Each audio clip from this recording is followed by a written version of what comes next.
Regardons ce que nous dit l'énoncé. Nous avons deux groupes de blocs contenant chacun les scripts permettant de dessiner à l'écran deux choses, un carré et un tiret. Intéressons-nous d'abord à la série de blocs nous permettant de dessiner un carré. Que nous dit-il de faire? On oriente le lutin vers la droite, puis on le tourne vers la gauche de 90 degrés, ce qui veut dire qu'on va commencer à écrire vers le haut. Puis, nous avons un groupe d'instructions qui va être répété 4 fois. On avance de 5, on tourne de 90 degrés, on avance de 5. On répète, on avance de 5, on tourne à nouveau. Là, on commence à voir qu'on va donc avoir un carré de 10 de côté, 5 plus 5. On avance de 5, on avance de 5, on tourne, on avance de 5, on le répète encore une fois. On a bien un carré de 10 de côté et le stylo est maintenant revenu à son point de départ, c'est-à-dire au milieu du côté gauche. La suite du script nous dit de relever le stylo et d'avancer de 10, donc de la valeur du côté, et de remettre le stylo en position d'écriture. On se met donc en position pour dessiner soit un nouveau carré, soit un tiret. Le bloc tiré est lui beaucoup plus simple. On trace un trait de 10 après avoir orienté le stylo vers la droite. Et voilà.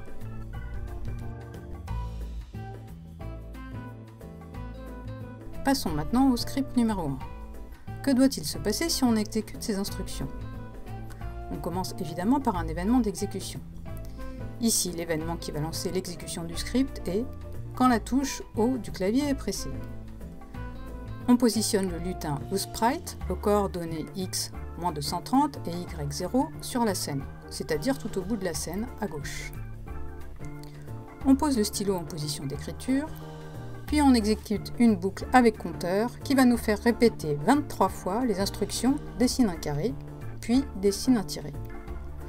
Cela signifie que l'on va dessiner un carré puis un tiret, puis recommencer à dessiner un carré et un tiret, etc. 23 fois. Si on regarde les dessins que nous propose le sujet, on voit que ce sera le dessin B. Lançons le script pour voir.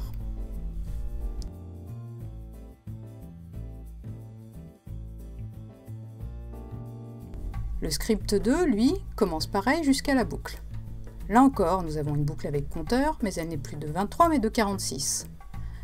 Les instructions qu'elle contient sont une expression conditionnelle qui nous dit la chose suivante. Prends un nombre aléatoire entre 1 et 2. S'il est égal à 1, dessine un carré, sinon dessine un tiret. À chaque passage de la boucle, on va donc dessiner non pas deux éléments, mais un seul. Maintenant, c'est un peu comme si on tirait à pile ou face, si on dessine un carré ou un tiret. Si c'est pile ou 1 qui tombe, on dessine un carré, sinon on dessine un tiret. Pour avoir autant d'éléments dessinés que dans le script 1, la boucle a donc comme compteur le double de 23, c'est-à-dire 46. On lance. Étant donné que nous sommes sur des valeurs aléatoires, il y a une forte probabilité que le résultat soit différent à chaque fois. Maintenant, passons à la question 3. Si on lance le script 2, celui que nous venons d'expliquer, quelle est la probabilité que le premier élément soit un carré?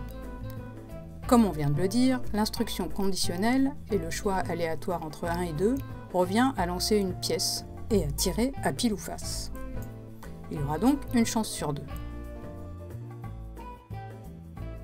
Maintenant, quelle est la probabilité d'avoir un carré puis un autre carré?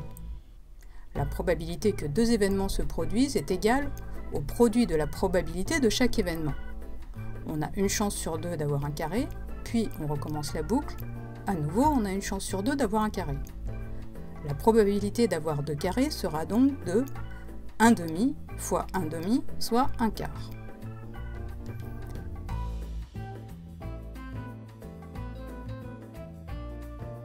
Passons à la question suivante.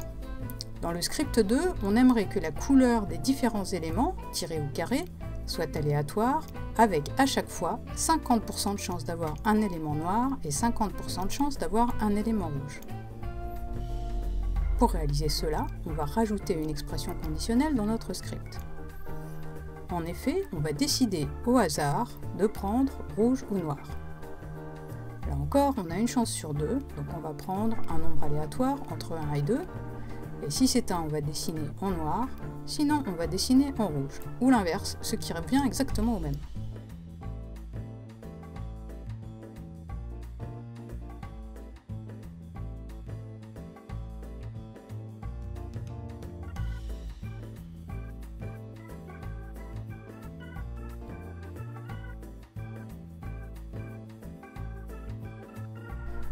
On va placer logiquement ces blocs avant le choix de dessin de l'élément.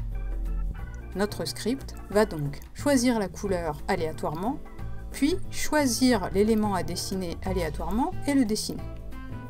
Lançons pour voir.